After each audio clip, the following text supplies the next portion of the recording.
Okay, तो स्वागत है आप लोग का हमारे इस YouTube चैनल पर। आज हम लोग चैप्टर करेंगे चैप्टर नंबर 7 जो कि 12th केमिस्ट्री का है, पी ब्लॉक के एलिमेंट, जहां पर हम लोग बात करेंगे ग्रुप नंबर 15, 16, 17 और 18 के बारे में। पी ब्लॉक के एलिमेंट ग्रुप नंबर 13 से 18 तक पाए जाते हैं, लेकिन 13 और 14 को क्लास 11 में कवर कर चुके हैं, तो इस बार हम लोग 12th केमिस्ट्री में केवल और केवल 15 से 18 तक के बारे में बात करेंगे। क्लियर है? चलो, तो सबसे पहले देख लेते हैं पी ब्लॉक के एलिमेंट के बारे में सामान्य परिचय, general introduction of P block element. P block के एलिमेंट क्या होते हैं उसके बारे में। तो सबसे पहले पी ब्लॉक के एलिमेंट मिलते कहां हैं? अगर पीरियोडिक टेबल में गौर किया जाए तो ग्रुप नंबर 13 से लेकर ग्रुप नंबर 18 तक के एलिमेंट को हम लोग पी ब्लॉक के एलिमेंट बोलते हैं। अब ऐसा क्यों है कि ग्रुप नंबर 13 से लेकर 18 तक के एलिमेंट को पी ब्लॉक बोलते हैं? तो उसका रीजन ये है कि जो लास्ट इलेक्ट्रॉन रहता है इसमें, पी ब्लॉक के जो भी एलिमेंट है उसका लास्ट वाला इलेक्ट्रॉन है वो पी कक्षक में प्रवेश करते हैं, पी ऑर्बिटल में पाए जाते हैं। कौन सा वाला इलेक्ट्रॉन? लास्ट वाला इलेक्ट्रॉन। कहां पाए जाते हैं? पी ऑर्बिटल में पाए जाते हैं, इसीलिए इसका नाम क्या होता है? पी ब्लॉक एलिमेंट बोलते हैं इसको। अब इसकी सामान्य परिचय की सामान्य सूत्र की बात किया जाए तो इसका सामान्य सूत्र होता है NH2 NP126। अब यहां पर अगर आप गौर करेंगे तो ये 126 मतलब क्या है? एस ऑर्बिटल में 2 इलेक्ट्रॉन पूरे भरे होंगे, लेकिन पी ऑर्बिटल में 1 इलेक्ट्रॉन भी पॉसिबल है, 2 इलेक्ट्रॉन, 3, 4, 5, 6 ऐसे करके सभी इलेक्ट्रॉन पॉसिबल है। अगर हम लोग ग्रुप नंबर 13 की बात करेंगे, कौन सा ग्रुप नंबर 13 की बात, तो इसका जनरल फॉर्मूला होता है NH2 NP1, 1 इलेक्ट्रॉन आएगा पी में। ग्रुप नंबर 14 की बात करेंगे तो ग्रुप नंबर 14 में NH2 NP2 आ जाएगा, 2 इलेक्ट्रॉन आएगा। और 15 की बात करेंगे तो NH2 NP3, 16 की बात करेंगे तो NP2 4, ग्रुप नंबर 17 की बात करेंगे तो NH2 NP5 और लास्ट ग्रुप है 18 जिसमें NH2 NP6 करके। ठीक है, तो यहां पर देख रहे हैं कि ग्रुप नंबर 13 में जो हमारा सामान्य सूत्र है एस का, देखो तो एस ऑर्बिटल में सभी में 2-2 इलेक्ट्रॉन है, ये रहता ही है, पूरा भरा रहेगा एस ऑर्बिटल। लेकिन पी ऑर्बिटल की बात करते हैं तो 13 के लिए 1 इलेक्ट्रॉन होगा, 14 ग्रुप के लिए 2 इलेक्ट्रॉन होगा पी में, 15 ग्रुप के लिए 3 इलेक्ट्रॉन, 16 के लिए 4, 17 के लिए 5 और 18 के लिए 6 इलेक्ट्रॉन ऐसे पॉसिबल है। इसीलिए यहां पास हम लोग लिखते हैं 1 2 6। देखो 1 2 3 4 5 6 सभी पॉसिबल होता है। ठीक है, तो इसका पी ब्लॉक का सामान्य सूत्र क्या होगा? NH2 NP126। क्लियर है? आगे बात करते हैं। अब यहां पास की पी ब्लॉक एलिमेंट की एक खास बात यह है कि पी ब्लॉक पूरे एलिमेंट में ग्रुप नंबर 13 से 18 तक में धातु, अधातु और उपधातु, मेटल, नॉन मेटल और सेमी मेटल, तीनों प्रकार के तत्व पाए जाते हैं। अगर एस ब्लॉक के तत्व के बारे में बात करेंगे तो उसमें होता है धातु। डी ब्लॉक में भी बात करेंगे तो ऑलमोस्ट पूरे के पूरे होते हैं धातु। केवल पी ब्लॉक एलिमेंट ऐसा होता है जिसमें हमको तीनों चीजें मिलती है। ठीक है, तो यहां पास धातु क्या क्या मिलेगा? Aluminium, gallium, indium, thallium, tin, lead और बिस्मिथ, ये सब के सब क्या है? धातु है। अधातु क्या चीज है? अधातु है carbon, nitrogen, oxygen, phosphorus, sulphur, selenium और ग्रुप नंबर 17 के पूरे एलिमेंट, ग्रुप नंबर 18 के पूरे एलिमेंट मिलेंगे। और उसी प्रकार अगर उपधातु सेमी मेटल की बात करेंगे तो यहां पास मिलता है boron, silicon, germanium, arsenic, antimony, tellurium और पोलोनियम, ये सारे के सारे क्या आता है? उपधातु में आते हैं। अब बात करते हैं इसके बाद ग्रुप नंबर 13, 14, 15, 16, 17, 18 को किस नाम से जाना जाता है? अगर आपको 1 मार्क्स क्वेश्चन पूछ दिया जो जनरली पूछा जाता है, ठीक है, तो बोरॉन फैमिली किसको बोलते हैं? ग्रुप नंबर 13 को।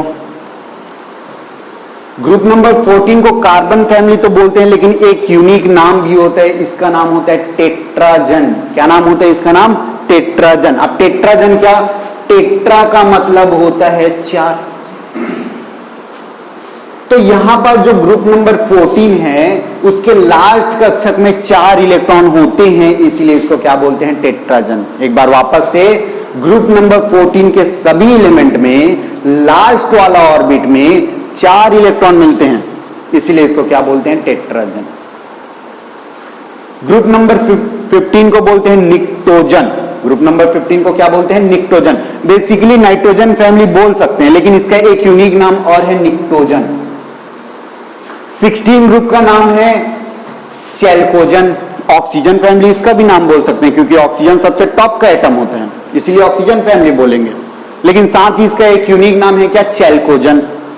ग्रुप नंबर 17 को हम लोग हैलोजन बोलते हैं, जो सबसे ज्यादा रिएक्टिव होता है पी ब्लॉक में। अगर पी ब्लॉक क्या आवर्त सारणी में सबसे ज्यादा रिएक्टिव अगर हम लोग बोलेंगे तो वो कहां मिलता है? ग्रुप नंबर 17 में, जिसको हम लोग बोलते हैं हैलोजन। अगला है क्या? ग्रुप नंबर 18, जिसमें नोबेल गैस। नोबेल गैस उसको बोलते हैं जो किसी के साथ रिएक्शन नहीं करता, अक्रिय गैस होती है नोबेल गैस, जो किसी के साथ रिएक्शन नहीं करता, इसीलिए इसको क्या बोलते हैं? ग्रुप नंबर 18 को नोबेल गैस बोलते हैं। अब यहां पर बात कर लेते हैं कि किसी के साथ रिएक्ट कराएंगे तो कौन जनरली मतलब जल्दी से रिएक्ट कर लेगा। उसकी क्रियाशीलता के आधार पर अगर देखेंगे तो सबसे अधिक क्रियाशील होता है हैलोजन। हैलोजन को हम लोग एक्स से रिप्रेजेंट करते हैं। हैलोजन को किससे रिप्रेजेंट करते हैं? एक्स से। और यहां पास क्रियाशील, अधिक क्रियाशील क्या होता है? ऑक्सीजन, सल्फर, फास्फोरस, ये सारी चीजें होती है। सबसे ज्यादा क्रियाशील यही सब होती है। उसके बाद बात करते हैं, अगर ये सारे के सारे पी ब्लॉक के एलिमेंट जो धातु, अधातु और उपधातु तीनों मिलते हैं, अगर ये ऑक्सीजन के साथ रिएक्ट करेगा तो क्या बनाएगा? इसकी प्रकृति कैसी होगी? नेचर कैसे होगा? एसिडिक होगा या बेसिक होगा? ठीक है, अम्लीय होगा कि क्षारीय होगा, उसके बारे में। अगर अधातु यानी नॉन मेटल ऑक्सीजन के साथ रिएक्ट करके ऑक्साइड बनाता है, यानी अधात्विक ऑक्साइड बनाता है, नॉन मेटल ऑक्साइड बनाता है। नॉन मेटल कहां है? ये। अगर ये किसके साथ रिएक्ट किया? ऑक्सीजन के साथ रिएक्ट करके अगर ये ऑक्साइड बनाता है, क्या बनाता है? ऑक्साइड बनाता है, तो इसकी प्रकृति होती है एसिडिक। एसिडिक यानी अम्लीय। क्या होती है? अम्लीय। अगर धातु, धात्विक ऑक्साइड, ये धातु पूरा का पूरा धातु ऑक्सीजन के साथ रिएक्ट करेगा, किसके साथ? ऑक्सीजन के साथ, और क्या बनाएगा? ऑक्साइड बनाएगा, तो इसकी प्रकृति, नेचर जो होता है वो होता है क्षारीय। क्या होता है? क्षारीय, जिसको हम लोग बोलते हैं बेसिक। और लास्ट उपधातु। उपधातु कहां है? यहां पास उपधातु। ये सारे के सारे अगर ऑक्सीजन के साथ रिएक्ट करेगा तो क्या बनाएगा? ये बनाएगा एम्फोटेरिक, यानी उभयधर्मी। इसके ऑक्साइड क्या कहलाते हैं? उभयधर्मी, जिसको एम्फोटेरिक बोलते हैं। क्लियर है? तो ये तो था एकदम, बस एकदम जनरल इंट्रोडक्शन पी ब्लॉक के एलिमेंट के बारे में। अब हम लोग चालू करेंगे क्या? Group number 50। क्लियर है? ठीक है, ओके। तो अभी हम लोग पढ़ेंगे, नेक्स्ट हमारा जो टॉपिक है वो क्या है? 15 वर्ग के तत्व, एलिमेंट ऑफ ग्रुप 15 के बारे में पढ़ेंगे। ग्रुप नंबर 13 और 14 11 में कवर हो चुका है। अब हम स्टार्ट करेंगे ग्रुप नंबर 15 से। तो ग्रुप नंबर 15 में सबसे पहले बेसिक जानकारी ले लेते हैं। ग्रुप नंबर 15 में कौन कौन से एलिमेंट आते हैं? Nitrogen, phosphorus, arsenic, antimony, bismuth और मॉस्कोवियम। मॉस्कोवियम के बारे में हम ज्यादा डिटेल नहीं पढ़ेंगे, क्योंकि अभी तक इसका अर्धकाल आयु के बारे में, ये एक रेडियो एक्टिव एलिमेंट है। रेडियो एक्टिव, रेडियोधर्मी, यानी कि एक पर्टिकुलर टाइम बाद आधा हो जाता है। जैसे अगर इसके बारे में बात करूंगा तो 4 साल अगर इसकी अर्धकाल आयु होगा, 4 साल में ये आधा होगा, फिर जो आधा अमाउंट बचा है 4 साल बाद फिर आधा हो जाएगा, आधा हो जाएगा, आधा हो जाएगा, ऐसे करके चलते रहता है, प्रोसेस कंटिन्यू चलते रहता है। ठीक है, तो वो इसके बारे में पता नहीं है, तो इसके बारे में बात भी नहीं करेंगे ज्यादा। ठीक है, चलो। तो सबसे पहले नाइट्रोजन आता है। नाइट्रोजन के बारे में हम लोग सिंबल किससे रिप्रेजेंट करते हैं? एन। आपने पढ़ा होगा। कौन से नंबर पे आता है? 7 नंबर पे। एटॉमिक मास क्या होती है? 14। अब इसका प्रेजेंस पाया कहां जाता है? इसकी उपस्थिति कहां? नाइट्रोजन जो मिलता है वो कहां मिलता है? तो आपको सबसे बेसिक, सबसे पहले पता होगा, नाइट्रोजन मिलता है हवा में। नाइट्रोजन हवा में मिलता है। किस फॉर्म में मिलता है? गैस के रूप में मिलता है। तो नाइट्रोजन का प्रेजेंस जो सबसे ज्यादा होता है 78%, वो हमको मिलता है हवा में। फिर उसके बाद नाइट्रोजन अर्थ क्रस्ट यानी कि भूगर्भ में भी मिलता है।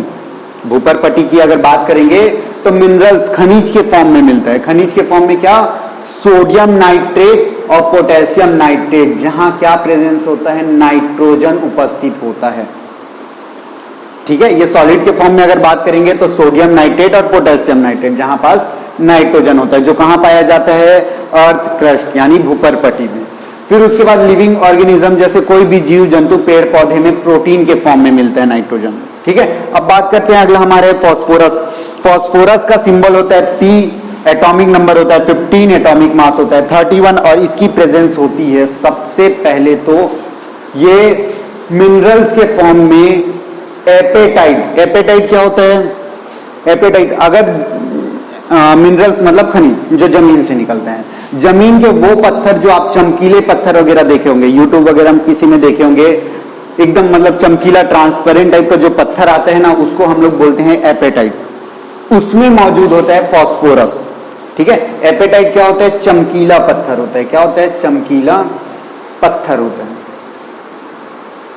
ठीक है, ये आप याद रखेंगे। अगला क्या है? ये बोन्स में भी मिलता है, हड्डियों में भी मिलता है, कैल्शियम फॉस्फेट के फॉर्म में। सेल में यानी हमारी कोशिका है उसमें भी मिलता है फॉस्फोलिपिड के फॉर्म में, और मिल्क और एग में मिलता है फॉस्फोप्रोटीन के नाम में। यहां पास थोड़ा सा अगर ध्यान देंगे, कोशिका में ये फॉस्फो वर्ड सामने यूज कर देना, लिपिड, फॉस्फोलिपिड, और वैसी मिल्क और एग में होता है फॉस्फोप्रोटीन करके। क्लियर है? अब आगे बात करते हैं आर्सेनिक, एंटीमनी, बिस्मथ, जो साथ में देखेंगे। आर्सेनिक का सिंबल होता है AS, एंटीमनी का SB, बिस्मथ का BI और मॉस्कोवियम का MC। उसका एटॉमिक मास, आर्सेनिक का एटॉमिक मास 33 होता है, एंटीमनी का एटॉमिक मास 51, बिस्मथ का 83 और मॉस्कोवियम का 115 होता है। क्लियर है? अब यहां पास अगर एटॉमिक मास की बात करें, ये हमारा एटॉमिक नंबर था, एटॉमिक मास की अगर बात करें तो आर्सेनिक का होता है 75, एंटीमनी का होता है 122, बिस्मथ का होता है 209 और मॉस्कोवियम का होता है 289। अब मॉस्कोवियम का प्रेजेंस हमको अच्छे से पता नहीं है, अभी तक इसके बारे में ज्यादा कुछ ज्ञात नहीं है, इसीलिए बात नहीं करेंगे। तो आर्सेनिक, एंटीमनी और बिस्मथ का जो मेन सोर्स रहता है, कहां मिलता है? ये सब के सब सल्फाइड मिनरल्स में प्रेजेंट रहते हैं। जो जमीन से निकला हुआ मिनरल है जो सल्फाइड के फॉर्म में रहता है, उसमें उपस्थित रहता है तीनों के तीनों। क्लियर है? ये अगर बेसिक हो गया तो अब बात करते हैं हम लोग ग्रुप नंबर 15 के बेसिक प्रॉपर्टीज के बारे में, जिसमें इलेक्ट्रॉनिक कॉन्फ़िगरेशन, इलेक्ट्रॉनिक विन्यास से लेकर उनके रिएक्टिविटी तक देखेंगे। ठीक है, तो सबसे पहले हम लोग इलेक्ट्रॉनिक विन्यास के बारे में बात करते हैं। ठीक है, चलो। हेलो, ओके, तो अभी हम लोग कंटिन्यू करेंगे क्या? इलेक्ट्रॉनिक कॉन्फ़िगरेशन, इलेक्ट्रॉनिक विन्यास। इलेक्ट्रॉनिक विन्यास अगर आपको जानना है तो आप बाउ रूल प्रिंसिपल पता होना चाहिए। अगर आप बाउ प्रिंसिपल को आप एकदम सिंपल मेथड से सीखना चाहते हैं तो ये नंबर याद रखिए, 1 2 2 3 3 43 45 45 6 45 6 75। ये नंबर अगर आप याद कर लिए, पहले देखो नंबर 1 2 2 3 एक बार में बोलेंगे, 43 45 45 दूसरी बार में बोलेंगे और 6 45 6 75 तीसरी बार में। अब लिखते कैसे हैं देखो, अगर कोई भी नंबर 1 2 3 4 5 6 कोई भी नंबर अगर पहली बार आया तो उसका नाम होता है S, दूसरी बार रिपीट होता है तो उसको बोलते हैं P, तीसरी बार आता है तो D और चौथी बार आता है तो F। तो ये S पहली बार, नंबर 1 पहली बार है तो इसको बोलेंगे S। ये नंबर 2 पहली बार आया इसलिए S, दूसरी बार आया इसलिए P। नंबर 3 को चेक करेंगे, पहला S दूसरा P, ये तीसरा वाला 3 D। नंबर 4 की बारी है, ये पहली बार आया इसलिए S, दूसरी बार P, तीसरी बार D और ये चौथी बार इधर दिख रहे हैं F। नंबर 5 को अगर चेक करेंगे तो ये होता है S, ये होता है P, ये होता है D, ये होता है F। 6 की बात करेंगे तो 6 पहले यहां से चालू होती है S, ये P, और वैसी अगर बात करेंगे 7 S। ठीक है,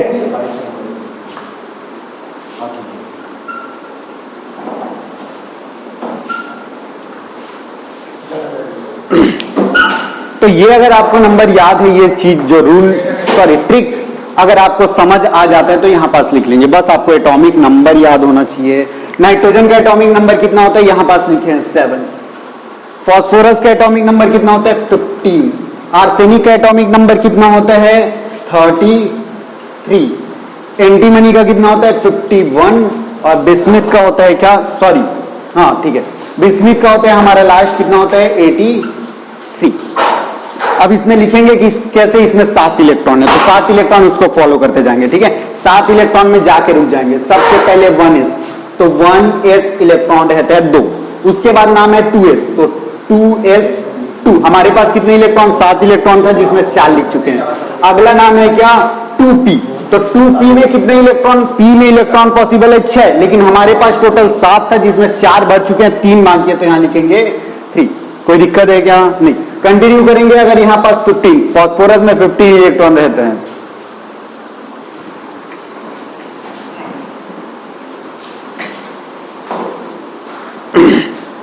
फास्फोरस के 15 इलेक्ट्रॉन को कैसे बात करेंगे? यहां पास वापस से ऊपर देखिए, 1s पहले, तो 1s2, फिर 2s, 2s2, फिर 2p, 6, फिर 3s2, फिर 3p। ऐसे करके लिखेंगे तो आपको क्या दिखाई देगा? देखो यहां पास हमारे पास टोटल 15 इलेक्ट्रॉन है। फिल करना चालू करते हैं। 2, 2, 4, 6, 10, 2, 12, 12 हो चुका है। 15 में 12 निकाल दिए, कितना बचा? 3 बचा है। हमको पी में भरना है। पी में 6 आ सकता है, लेकिन हमारे पास 3 इलेक्ट्रॉन है, तो 3 ही भरेंगे। अब उसके बाद आर्सेनिक की बारी है, जिसमें 33 इलेक्ट्रॉन होते हैं, तो 33 फिर से इस चीज को रिपीट करेंगे। 1s2, 2s2, 2p6, 3s2, 3p6, 3p6 ये 3p के बाद क्या है? 4s, तो 4s2, 4s2 के बाद क्या आता है? 3d10, 3d10 के बाद क्या आता है? 4p, तो 4p लिखने से पहले फिर से देख लीजिए, हमारे पास 33 इलेक्ट्रॉन है। जोड़ेंगे 2, 2, 4, p में होता है 6, 2, 2, 4, 6, 10, 2, 12, 6, 18, 2, 20, 10, 30, 33 लिखना है, तो यहां लिखेंगे 3। वैसे यहां पास एंटीमनी में लिखेंगे, तो वहां पास देखो 1s2, 2s2, 2p6, 3s2, 3p6, 4s2, 3d10, 4p6, यहां 4p6 तक हो गया। 5s2, 4d10, 5p, इसको लिखने से पहले फिर से चेक कर लीजिए 5p में कितने इलेक्ट्रॉन पॉसिबल है। तो यहां पास हमारे पास 51 इलेक्ट्रॉन है। जोड़ेंगे 2, 2, 4, 6, 10, 2, 12, 6, 18, 2, 20, 10, 30, 36, 38, 48, 51 है। 48 निकाल देंगे, कितना बचा? 3। p में केवल कितने इलेक्ट्रॉन बचे? 3। लास्ट बात करते हैं बिस्मिथ के लिए, तो वापस से वाला देख लीजिए। 1s2, 2s2, 2p6, 3s2, 3p6, 4s2, 3d10, 4p6, 5s2, 4d10, 5p6, 5p के बाद क्या है? देखो 5p के बाद है 6s, 6s2, 6s के बाद क्या है? 4f, 4f में इलेक्ट्रॉन होते हैं 14, 4f के बाद 5d, 5d में होता है 10, 5d के बाद आ रहा है क्या? 6p। अब 6p पे फिर से रुक जाइए, इलेक्ट्रॉन चेक करेंगे, 83 होना चाहिए। 2, 2, 4, 6, 10, 12, 18, 20, 30, 36, 38, 48, 50, 56, 70, 80, कितना बचा? 83 में से 80 निकाल दिया तो 3। अब यहां पास अगर आप गौर करेंगे तो इसमें बना है 1 और 2 नंबर, 2 कक्षक बनी है, 2 ऑर्बिट बनी है ना, तो यहां पास देखोगे तो यहां दिखता है 2s2 3p, सॉरी 2p3, इसमें देखोगे 3s2 3p3, इसमें देखोगे तो इन 2 नंबर्स को गौर करेंगे, ठीक है। 4s2 4p3, इसमें देखेंगे 5s2 5p3, इसमें देखेंगे 6s2 6p3। बोलने का मतलब क्या है? ns2 np3, ns2 np3, ऐसे करके। तो इसका इलेक्ट्रॉनिक कॉन्फ़िगरेशन का बेसिक फॉर्मूला होता है ns2 np3। कोई दिक्कत है क्या? होनी भी नहीं चाहिए। अब अगला हम लोग देखेंगे एटॉमिक साइज। तो एटॉमिक साइज की अगर बात करेंगे तो टॉप टू बॉटम, ऊपर से नीचे जब आते हैं तो उसका साइज बढ़ जाता है। अब साइज बढ़ने का रीजन क्या है? हर एक नीचे आने से उसका एक सेल बढ़ जाता है, एक कक्षक की बढ़ोतरी होती है। अगर पहले वाला आवर्त पीरियड की बात करेंगे तो एक होता है, उसके नीचे आएंगे 2, 3, 4, ऐसे नीचे आते जाएंगे, एक एक कक्षक बढ़ती है। कक्षक के बढ़ने से, सेल के बढ़ने से, न्यूक्लियस से, नाभिक से उसके लास्ट वाला सेल का डिस्टेंस बढ़ते जाते हैं, और लास्ट का अगर डिस्टेंस बढ़ते गया तो उसका साइज क्या होगा? बड़ा होगा ना। तो यहां पास क्या लिखेंगे? एटॉमिक साइज परमाणु आकार के लिए हम लोग जब 15 ग्रुप की बात करें ना, 15 ग्रुप में टॉप टू बॉटम आते हैं तो साइज इंक्रीज होते जाते हैं। देखो सबसे पहले nitrogen, phosphorus, arsenic, antimony, bismuth. Nitrogen का होता है 56 पिकोमीटर जो उसका रेडियस कहलाएगा। फास्फोरस का 98 पिकोमीटर रेडियस है, आर्सेनिक का 114 पिकोमीटर, एंटीमनी का 133 और बिस्मिथ का 143। देखो सबसे ज्यादा इसका होता है, मैं बोला ना सबसे टॉप में है वो छोटा रहेगा, फिर जैसे जैसे नीचे आते हैं साइज बड़ी होती जाती है, यहां तक बड़ा हो गया। सेम ऐसी अगर बात करते हैं ion enthalpy, ionisation enthalpy. Ionisation enthalpy क्या होती है? आयोनाइजेशन एंथैल्पी वो होती है हम किसी भी एटम से लास्ट वाला सेल से एक इलेक्ट्रॉन पिक आउट करने के लिए जो एनर्जी देते हैं, एनर्जी रिक्वायर्ड रहती है, उसी को क्या बोलते हैं? Ionisation enthalpy. लास्ट कक्षक से एक इलेक्ट्रॉन निकालने के लिए जो एनर्जी हम उसको देते हैं उसी को क्या बोलते हैं? Ion enthalpy. अब सोच के देखिए, यहां पर अगर साइज छोटा है और एक साइज ऐसे बड़ा है तो यहां न्यूक्लियस के ज्यादा पास है तो उसका आकर्षण ज्यादा, अट्रैक्शन ज्यादा होगा। यहां पास अट्रैक्शन क्या है? कम है। अगर अट्रैक्शन ज्यादा है तो इसमें ज्यादा एनर्जी लगाओगे। देखो पास में है, चुंबक जैसे पास पास चिपका है, खींचने के लिए ज्यादा ताकत लगानी पड़ेगी। सेम वैसी जिसका साइज छोटा होता है उसकी आयोनाइजेशन एंथैल्पी ज्यादा होती है। नाइट्रोजन का साइज सबसे छोटा होता है, उसकी आयनन एंथैल्पी 1403, फास्फोरस का 1012, आर्सेनिक का 947, एंटीमनी का 934 और बिस्मिथ का होता है 703। और इसका आयोनाइजेशन एंथैल्पी, एंथैल्पी का यूनिट होता है किलो जूल पर मोल। देखो साइज छोटा, आयनन एंथैल्पी ज्यादा, साइज बड़ा, आयनन एंथैल्पी कम। क्लियर है? चल अब यहां पास बात करते हैं क्या, अगला हमारा है विद्युत ऋणात्मकता, जिसको बोलते हैं इलेक्ट्रोनिगेटिविटी। अब इलेक्ट्रोनिगेटिविटी इसमें भी अगर बात करेंगे, साइज छोटा है तो उसकी इलेक्ट्रोनिगेटिविटी ज्यादा होती है, सेम एज आयोनाइजेशन एंथैल्पी। तो यहां पास आप देख सकते हैं विद्युत ऋणात्मकता को, अगर इलेक्ट्रोनिगेटिविटी देखेंगे नाइट्रोजन का सबसे ज्यादा दिखाई दे रहा है, फिर जैसे जैसे आगे बढ़ते हैं तो क्या होता है? कम होता है। लेकिन लास्ट के एंटीमनी और बिस्मिथ की चेक करेंगे तो ऑलमोस्ट सेम होता है। ठीक है, इसमें अंतर नहीं होती है। देखो 1.9 1.9। आगे बात करेंगे फिजिकल प्रॉपर्टी की, तो सबसे पहले बात करते हैं स्टेट। स्टेट से पहले मतलब मेटल, नॉन मेटल और सेमी मेटल के बारे में बात करेंगे। स्टेट को छोड़ दो। नाइट्रोजन और फास्फोरस होता है नॉन मेटल यानी अधातु, आर्सेनिक और एंटीमनी होता है सेमी मेटल यानी उपधातु, और केवल बिस्मिथ होता है हमारा धातु। अब साथ ही साथ जब फिजिकल प्रॉपर्टी पढ़ रहे हैं तो उसकी बॉइलिंग पॉइंट, मेल्टिंग पॉइंट भी पढ़ लेते हैं। मेल्टिंग पॉइंट जिसको केल्विन में देखेंगे, ठीक है। Nitrogen, phosphorus, arsenic, antimony, bismuth पूरा टेबल बना हुआ है। यहां पास मेल्टिंग पॉइंट नाइट्रोजन का होता है 63, उसके बाद फास्फोरस का होता है 317, फिर होता है 1089। यहां पास अगर आप देखेंगे तो 904 और इधर देखेंगे तो 544। अगर आपको ग्रुप नंबर 15 के बारे में पूछेगा कि उसका मेल्टिंग पॉइंट यानी गलनांक बताओ, तो आप क्या लिखेंगे कि शुरू में स्टार्टिंग में नाइट्रोजन से जब आर्सेनिक तक जाते हैं तब तक तो यहां तक बढ़ा है, लेकिन जब आर्सेनिक से आगे जाके देखते हैं तो यहां पास मेल्टिंग पॉइंट डिक्रीज हो जाती है। ये याद रखना है आपको। मेल्टिंग पॉइंट नाइट्रोजन से आर्सेनिक तक इंक्रीज होता है और आर्सेनिक से बिस्मिथ तक जाएंगे तो डिक्रीज होता है। सेम वैसी यहां पास अगर बॉइलिंग पॉइंट बात करेंगे तो बॉइलिंग पॉइंट इंक्रीज होता है कहां तक? नाइट्रोजन से लेकर एंटीमनी तक, और एंटीमनी से बिस्मिथ में आने के लिए क्या हो जाता है? थोड़ा सा डिक्रीज हो जाता है। तो ये आपको याद रहना चाहिए, ये इसकी क्या है? फिजिकल प्रॉपर्टी है। अब बात कर देते हैं ऑक्सीडेशन स्टेट की, ऑक्सीकरण अवस्था, जो केमिकल प्रॉपर्टी में वापस से एक बार चेक करेंगे। तो यहां ऑक्सीकरण अवस्था ग्रुप नंबर 15 के लिए ऑक्सीडेशन स्टेट होता है +3 से -3 तक रेंज कर सकता है, एक्सेप्ट नाइट्रोजन। नाइट्रोजन में +5 नहीं होता, नाइट्रोजन में +4 से -3 तक पॉसिबल है। क्लियर है? तो ये चीजें हो गया अभी के लिए। अब हम लोग देखेंगे केमिकल प्रॉपर्टी, जिसमें वापस से ऑक्सीकरण अवस्था के बारे में बात करते हैं। क्लियर है? चलो ओके, तो हमारा अगला टॉपिक है क्या? एलिमेंट ऑफ ग्रुप 15 वर्ग के तत्वों के लिए रासायनिक गुणधर्म, केमिकल प्रॉपर्टी के बारे में देखेंगे, जिसमें सबसे पहले हम लोग बात करेंगे क्या? रासायनिक गुणधर्म। तो एक बार वापस से रिवाइज करो, ग्रुप नंबर 15 में कौन कौन से एलिमेंट है? नाइट्रोजन, फास्फोरस, आर्सेनिक, एंटीमनी और बिस्मुथ, जिसके स्ट्रक्चर के बारे में अभी थोड़ा सा बात कर लेते हैं। इसका फॉर्मूला क्या होता है?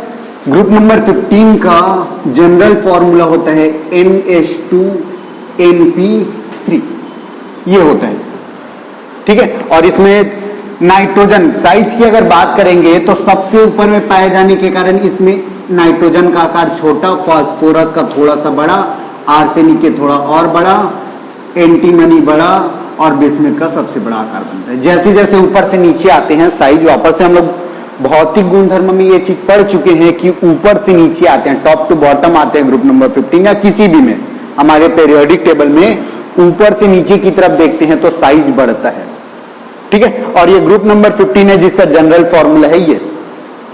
इसी में हम लोग देखेंगे क्या? Oxidation number. तो सबसे पहले तो देखो जनरल फॉर्मूला है, उसको स्ट्रक्चर के फॉर्म में बना देते हैं क्या? NH2NP3। इसके ऑर्बिटल्स को ड्रॉ करेंगे। S के लिए एक बॉक्स बनाते हैं और P के लिए कितना बॉक्स बनते हैं? 3 बॉक्स बनता है। S में 2 इलेक्ट्रॉन भर दिए, P में 3 इलेक्ट्रॉन उसको भी भर दिए। अब यहां पास देखिए, अब इसको अष्टक कंप्लीट करना है, इसको पूरा फिल करना है, ठीक है। इसको पूरा क्या करना है? फिल करना है। तो इसको पूरा कंप्लीट फिल करने के लिए क्या चाहिए? यहां पास देखो सिंगल सिंगल सिंगल 3 इलेक्ट्रॉन है, यहां 3 इलेक्ट्रॉन लाएंगे, कहीं दूसरे जगह से 3 इलेक्ट्रॉन अगर आया तो ये कंप्लीट पूरा भर जाएगा। और 3 इलेक्ट्रॉन आना का मतलब क्या होता है? -3। तो ये देखो ये -3 है, ठीक है। अब दूसरा पॉसिबिलिटी क्या है? ये P में, इसको बोलते हैं S और ये है हमारा P। P में जो 3 इलेक्ट्रॉन है उसको बाहर निकाल देंगे, और बाहर निकालने का मतलब होता है +3। और लास्ट तीसरा है P के 3 इलेक्ट्रॉन और S के 2 इलेक्ट्रॉन, टोटल हम लोग 5 इलेक्ट्रॉन निकाल सकते हैं, इसलिए इसकी पॉसिबिलिटी बनती है +5। तो ऐसे हम लोग बोल सकते हैं कि ग्रुप नंबर 15 का ऑक्सीडेशन स्टेट -3 +3 और +5 होता है, ठीक है। अब इसको थोड़ा सा अगर डीप में जाके देखेंगे, इसका स्थायित्व क्रम तीनों पॉसिबल है, लेकिन तीनों में कौन ज्यादा स्टेबल रहता है? नाइट्रोजन का साइज देखेंगे तो सबसे छोटा है, और सबसे छोटा होने के कारण न्यूक्लियस यानी नाभिक से इसका लास्ट वाला कक्षक का दूरी बहुत कम रहता है, और कम रहता है मतलब आकर्षण बहुत ज्यादा। और जैसे जैसे नीचे आते हैं तो न्यूक्लियस से लास्ट कक्षक की दूरी बढ़ती जाती है, और दूरी बढ़ने का मतलब क्या हुआ? न्यूक्लियस से अगर दूरी बढ़ा तो इसका आकर्षण मतलब अंदर की तरफ खींचने का जो मान है वो कम हो जाएगा, मतलब ये खींच नहीं पाएगा। छोटा है तो खींच लेगा। सिंपली चुंबक को अगर देखेंगे, अगर चुंबक पास पास में है अट्रैक्शन फोर्स ज्यादा लगेगा, चुंबक दूर दूर में है तो अट्रैक्शन फोर्स कम लगेगा। सेम ऐसी यहां पर भी नाइट्रोजन में उसके न्यूक्लियस और लास्ट वाला सेल का डिस्टेंस कम होता है, और बिस्मुथ में जैसे जैसे नीचे आते हैं तो न्यूक्लियस से लास्ट सेल का डिस्टेंस बढ़ते जाते हैं, मतलब आकर्षण कम होता है। नाइट्रोजन का आकर्षण ज्यादा होने के कारण ये 3 इलेक्ट्रॉन आसानी से ले सकता है, इसलिए इसकी -3 सबसे ज्यादा स्टेबल होगा। ये 3 इलेक्ट्रॉन लेना चाहेगा, ये इलेक्ट्रॉन नहीं निकालना चाहेगा, ठीक है। अब इसकी बात करते हैं, इसका साइज बड़ा है, तो ऐसे अगर चुंबक अगर दूर दूर रखेंगे उसमें अट्रैक्शन होता है क्या? लगभग ना के बराबर, तो ये खींचना नहीं चाहेगा। तो इसके लिए बिस्मुथ के लिए -3 होता है, लेकिन ये होगा अनस्टेबल, ठीक है। और ये होगा क्या? स्टेबल। -3 की 15 नंबर ग्रुप में -3 ऑक्सीडेशन स्टेट ऊपर से नीचे आने पर स्टेबिलिटी रिड्यूस होता है। सबसे ज्यादा स्टेबल नाइट्रोजन रहता है और सबसे कम बिस्मुथ के लिए होता है। वैसे ही सेम हम लोग बात कर सकते हैं +5 के लिए। तो 5 इलेक्ट्रॉन देना कौन चाहेगा? जो नाभिक से बहुत न्यूक्लियस से दूर है उससे इलेक्ट्रॉन पहले निकल जाएगा। तो न्यूक्लियस से सबसे ज्यादा दूर किस में दिख रहा है? बिस्मुथ में दिख रहा है, तो 5 इलेक्ट्रॉन निकाल सकते हैं, तो +5 स्टेबल बोलेंगे इसको। और यहां पास क्या देखेंगे? +5 ये इलेक्ट्रॉन तो निकालना ही नहीं चाहेगा, तो इसके लिए क्या बोलेंगे? अनस्टेबल होगा। अनस्टेबल मतलब स्थायित्व तो नहीं है, अस्थायी बोलेंगे। क्लियर है? तो यहां पास ये भी लिख दिया हूं, +5 के लिए स्टेबिलिटी सबसे कम और बिस्मुथ के लिए सबसे ज्यादा।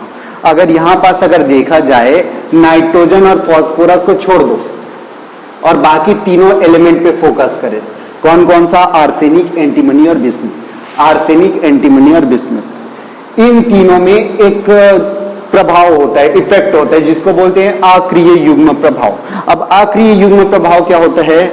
अगर इसमें देखेंगे सभी के लिए आर्सेनिक, एंटीमनी और बिस्मुथ, सभी के लिए ऐसी स्ट्रक्चर बनता है।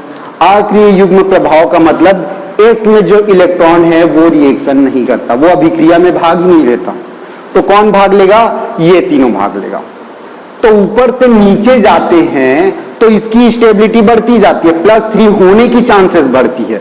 यहां पास देखो आर्सेनिक +3 तो होगा, +5 हो सकता है, लेकिन अब इधर अक्रिय युग्म प्रभाव यानी अपना एस ब्लॉक का इलेक्ट्रॉन नहीं देना चाहेगा। कौन नहीं देना चाहेगा? बिस्मुथ नहीं देना चाहेगा। इसी को हम लोग बोलते हैं inert pair effect. S block के इलेक्ट्रॉन पेयर को अभिक्रिया में साझा ना करना को ही कहते हैं अक्रिय युग्म प्रभाव, जिसको इनर्ट पेयर इफेक्ट कहते हैं, जो बिस्मुथ नहीं देना चाहता है। ठीक है, तो +5 बनाएगा, ये वाला +5 बनाएगा, तो +5 की स्टेबिलिटी सबसे ज्यादा। अगर ग्रुप 15 में बोला जाए तो +5 की स्टेबिलिटी आर्सेनिक के लिए रहता है, इसका +5 सबसे स्टेबल होता है। बिस्मुथ के लिए +3 सबसे स्टेबल होता है और नाइट्रोजन के लिए -3 सबसे ज्यादा स्टेबल होता है। ये तीनों चीज आप याद रखिएगा।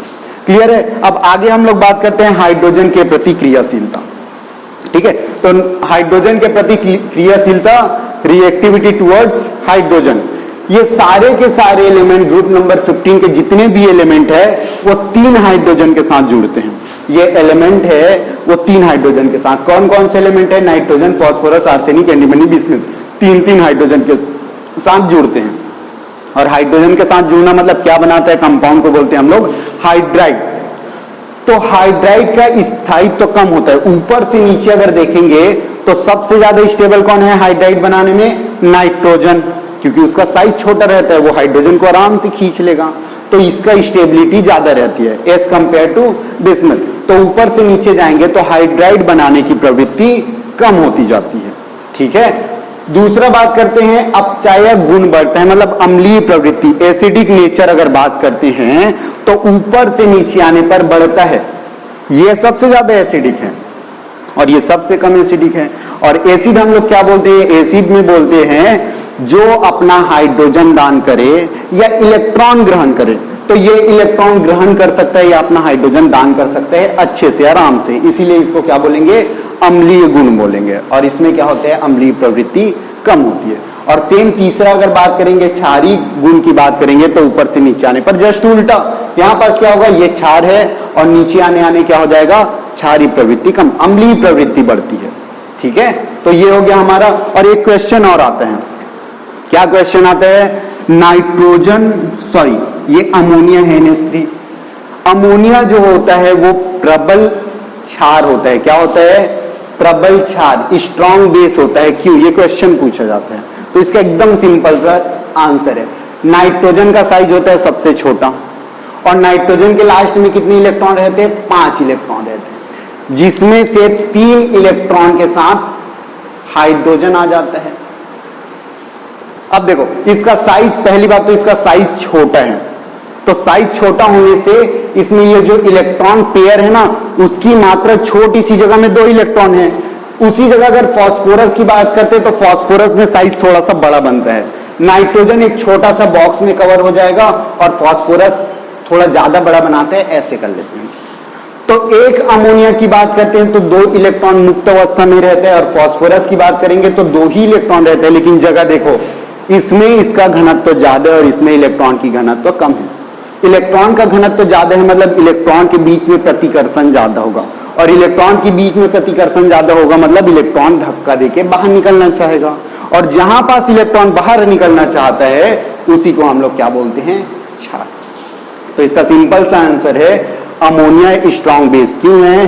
क्योंकि इसमें इलेक्ट्रॉन का डेंसिटी, इलेक्ट्रॉन का घनत्व ज्यादा होता है, जिससे ये आसानी से अपने इलेक्ट्रॉन को निकाल सकते हैं, मुक्त कर सकते हैं, इसीलिए ये क्षारीय प्रवृत्ति के होते हैं। क्लियर है? अब अगला बात करेंगे हमारा क्या? ऑक्सीजन के प्रति क्रियाशीलता। ठीक है, तो ये सभी के सभी ऑक्सीजन के साथ 3 ऑक्सीजन या 5 ऑक्सीजन का पेयर 2-2 एलिमेंट के साथ बनाते हैं। मतलब nitrogen, phosphorus, arsenic, antimony, bismuth 2-2 के साथ 3 ऑक्सीजन पॉसिबल है या 2-2 के साथ 5 ऑक्सीजन पॉसिबल है, ये दोनों बना सकते हैं। अब इसमें देखेंगे नाइट्रोजन और फास्फोरस। नाइट्रोजन और फास्फोरस अधातु है, नॉन मेटल है, और नॉन मेटल के ऑक्साइड्स ये होते हैं एसिडिक। आर्सेनिक और एंटीमनी ये दोनों होते हैं सेमी मेटल यानी उपधातु, और उपधातु के ऑक्साइड बनाते हैं क्या? उभयधर्मी। उभयधर्मी मतलब एसिडिक और बेसिक दोनों नेचर में रहेगा। और तीसरा बिस्मिथ जो होता है वो मेटल होता है, और मेटल बनाता है क्या? क्षारीय। क्षारीय यानी बेसिक। सेम ऐसे इधर भी बोल सकते हैं, बिस्मिथ क्षारीय होगा, ये दोनों उभयधर्मी होगा, और ये दोनों एसिडिक इन नेचर होगा। क्लियर है यहां तक? चलो अब इसके बाद ऑक्सीजन के प्रति क्रियाशील तक बाद धातु के साथ देख लेते हैं। तो धातु के साथ बड़ा मस्त मजेदार, धातु के साथ कैल्शियम और नाइट्रोजन क्या बनाएगा? तो नाइट्रोजन के साथ मिलके क्या बनाएगा? देखो आप क्लास 10th में पढ़े होंगे, इसका ऑक्सीडेशन नंबर -3, सभी का -3 के साथ देखेंगे, ठीक है। ग्रुप नंबर 15 -3 प्रवृत्ति के होते हैं, ये समझ के पढ़ेंगे। कैल्शियम का होता है +2, और इसको बनाने का तरीका क्या रहता है? इसको इसके साथ क्रॉस मल्टीप्लाई करते हैं, तो ये दोनों मिला क्या बनेगा? Ca3 और नाइट्रोजन का 2। सेम ऐसी अगर कैल्शियम और फास्फोरस का देखेंगे तो कैल्शियम के नीचे फिर से +2 और फास्फोरस का हम लोग -3 ले रहे हैं, तो कैल्शियम कितना हो गया? 3, फास्फोरस कितना हो गया? 2। यहां पास क्या बनेगा? देखो सोडियम और आर्सेनिक। सोडियम का होता है +1, आर्सेनिक का होता है -3, तो सोडियम कितना हो गया? 3, और आर्सेनिक कितना हो गया? 1, और 1 को लिखते नहीं है। यहां पास जिंक और एंटीमनी मिलके क्या बनाएगा?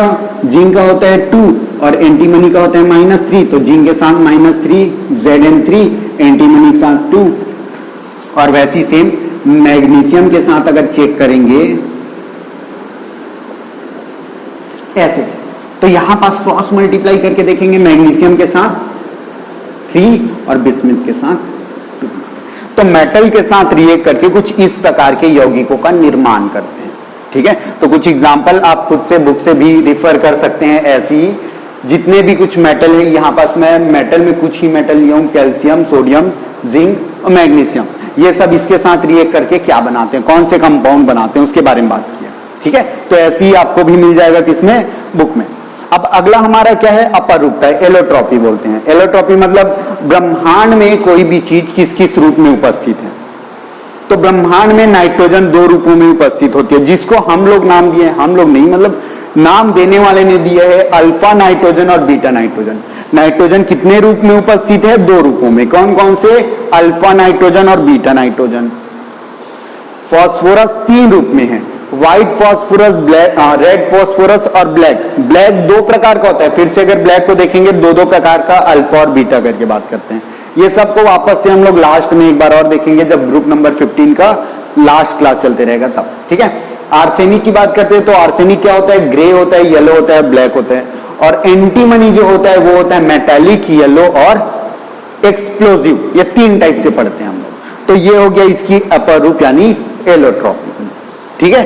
अब हम लोग इसके बाद बात करेंगे कि ग्रुप नंबर 15 से बनने वाले कुछ कंपाउंड है, यौगिक है, इंपॉर्टेंट कंपाउंड, उसके बारे में बात करेंगे। जैसे डाइनाइट्रोजन के बारे में अभी जस्ट बात करेंगे, अमोनिया हो गया, फॉस्फीन हो गया, नाइट्रिक एसिड हो गया, तो ये सब के बारे में थोड़ा सा स्टडी करेंगे। क्लियर है? चलो तो देखते हैं अगला। ओके, तो अब हम लोग कंटिन्यू करेंगे क्या? ग्रुप नंबर 15 में जो जो एलिमेंट थे क्या क्या थे? Nitrogen, phosphorus, arsenic, antimony, bismuth, ये 5 तत्व थे। तो इन 5 तत्वों में जो बनने वाले कंपाउंड है, जैसे नाइट्रोजन, इंपॉर्टेंट कंपाउंड नाइट्रोजन हो गया, अमोनिया पढ़ेंगे, इसके बाद नाइट्रिक एसिड पढ़ेंगे। ऐसे करके हम लोग 4-5 तत्वों के बारे में पढ़ेंगे, अच्छे से जानेंगे, जिसमें हम लोग सभी के अंदर पढ़ेंगे। जैसे नाइट्रोजन है, पहले नाइट्रोजन पढ़ेंगे, नाइट्रोजन में बनाने की विधि, गुण और उपयोग पढ़ेंगे, ठीक है। तो ऐसे करके देखने वाले हैं कुछ कंपाउंड के बारे में जो ग्रुप नंबर 15 को रिलेट करते हैं, ठीक ठीक है, तो चलो स्टार्ट करते हैं। क्या पढ़ेंगे सबसे पहले? डाइनाइट्रोजन। वायुमंडल में, एटमॉस्फेयर में जो नाइट्रोजन गैस है वो 78% रहता है, उसके बारे में हम लोग पढ़ने वाले हैं। ठीक है, अब डाइनाइट्रोजन को बनाने की विधि अगर बोला जाए तो वायुमंडल में, एटमॉस्फेयर में हमारा 78% नाइट्रोजन है, लेकिन उसमें ऑक्सीजन की भी ऑलमोस्ट बाकी मात्रा रहती है। अगर डाइनाइट्रोजन बोला जाए तो कितना रहता है? डाइनाइट्रोजन रहता है 78% अप्रॉक्स, और ऑक्सीजन रहता है 21%, और दोनों मिला के हो जाते हैं 99%। गैस जो है एयर में, जो 99% गैस है अप्रॉक्स, वो पूरा नाइट्रोजन और ऑक्सीजन में रहता है, जिसमें से हम लोग केवल नाइट्रोजन बस के बारे में पढ़ने वाले हैं। अब सबसे पहले बात करते हैं बनाने की विधि, कैसे बनाया जाता है नाइट्रोजन को।